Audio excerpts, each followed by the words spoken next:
आणि प्रमाणपत्र रद्द करायचा घाट पण तुम्हीच घालणार.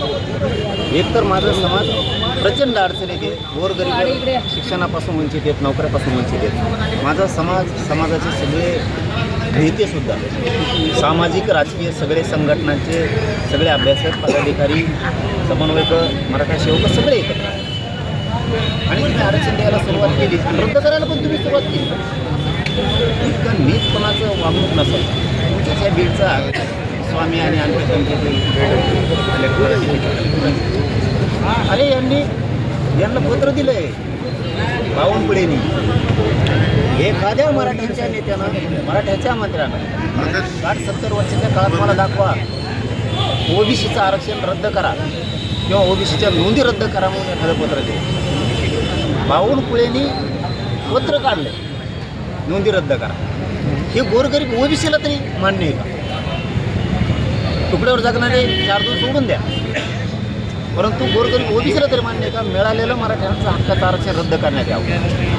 म्हणून 29 ऑगस्टला खूप टोकाचं आंदोलन होणार आहे. पाटील, खूप टोकाचं. ज्या पद्धतीनं कुणबी प्रमाणपत्र रद्द झाले त्याच पद्धतीने बीड जिल्ह्यामध्ये देखील एक बडा नेता आहे जो की कुणबी प्रमाणपत्र रद्द करण्यासाठी पाठपुरावा करण्याची चर्चा आहे. ह्या फक्त समोर यावं मग मी बघतो. हे बघा, मी ऐकूवर बोलत नाही, मी कधीच कोणाचं नाव घेतलं नाही. आता काल जे बोललो ज्यांनी केलं त्यांचंच घेतलं. काल मी धन्याचं घेतलं का, भुजबळचं घेतलं का? मी मोहम आरोप करायचं म्हणून कधीच करत नाही कोणावर. चुकल्यावर मी सोडत नाही. कालचे इतके म्हणजे अरे जात पडताळणी समितीनं आदेश केला व्हॅलिड करा म्हणून, सकाळी रद्द होतं. शिंदे साहेबाचे मंत्री हे काम करणार.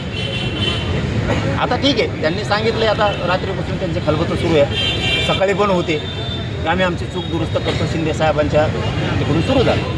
आमचं तेच म्हणणं आहे, तुम्ही चूक दुरुस्त करा, आम्हाला बोलायची गरजच नाही. तीच पद्धत भाजपमधल्या मराठ्यांच्या जिल्हा प्रमुखांनी, भाजपमधल्या मराठ्याच्या आमदारांनी, मंत्र्यांनी, खासदारांनी फडणवीस साहेबांना सांगा बावनकुळे केलेली चूक आपण सुधारू, गोरगरीब मराठ्यांचं नरडीचा घोट नको घ्यायला.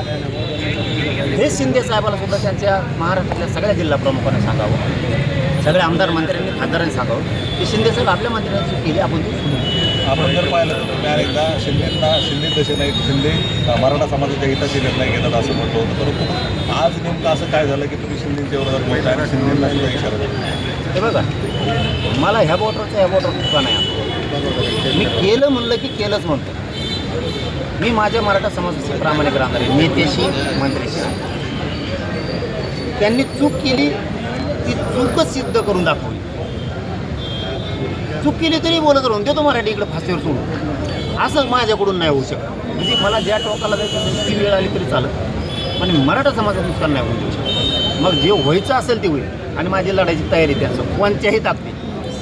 जरांगे पाटलांनी जे आरोप केले त्यानंतर मी नार्कोटिक्सला तयार आहे असं बावनकुळे. अरे ते उलटं झालं.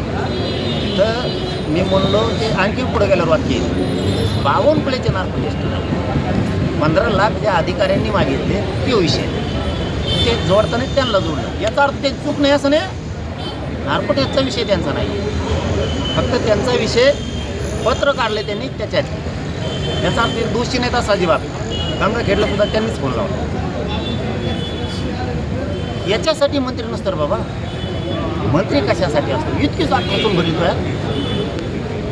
ठीक आहे, बघू आता बावनकुळे काय करतो आणि आम्ही बी मराठवाड्यात पश्चिम महाराष्ट्रामध्ये जरा काय करतो दाखव. तुम्ही आमचं रद्द करून बदला घेणार, आम्ही तुम्हाला पाडून बदला घ्या.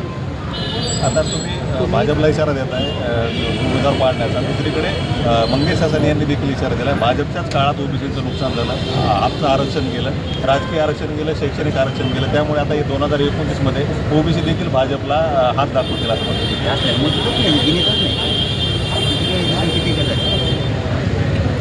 ओके, चलो धन्यवाद.